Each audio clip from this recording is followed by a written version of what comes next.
কখনো না বলো না, কখনো বলো না আমি করতে পারবো না।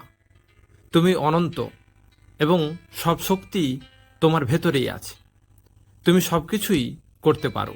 যা কিছু আপনাকে শারীরিক, বৌদ্ধিক এবং আধ্যাত্মিকভাবে দুর্বল করে তোলে সেটাকে বিষ ভেবে প্রত্যাখ্যান করুন। দুনিয়া আপনার সম্বন্ধে কী ভাবছে সেটা তাদের ভাবতে দিন। আপনি আপনার লক্ষ্যগুলিতে দৃঢ় থাকুন। দুনিয়া আপনার একদিন পায়ের সম্মুখে হবে।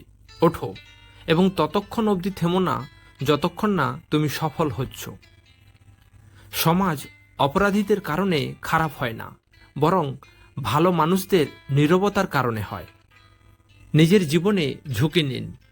যদি আপনি জেতেন তাহলে নেতৃত্ব করবেন, আর যদি হারেন তাহলে আপনি অন্যদের সঠিক পথ দেখাতে পারবেন। আপনি যখন ব্যস্ত থাকেন তখন সব কিছুই সহজ বলে মনে হয়, কিন্তু অলস হলে কোনো কিছুই সহজ বলে মনে হয় না।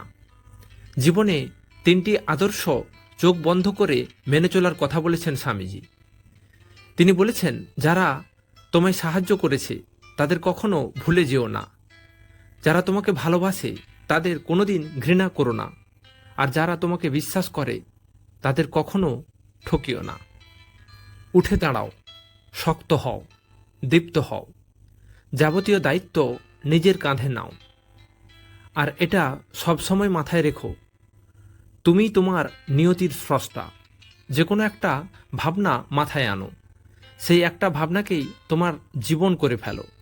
সেটা নিয়েই ভাবো, সেটা নিয়েই স্বপ্ন দেখো, সেটা নিয়েই বাঁচো।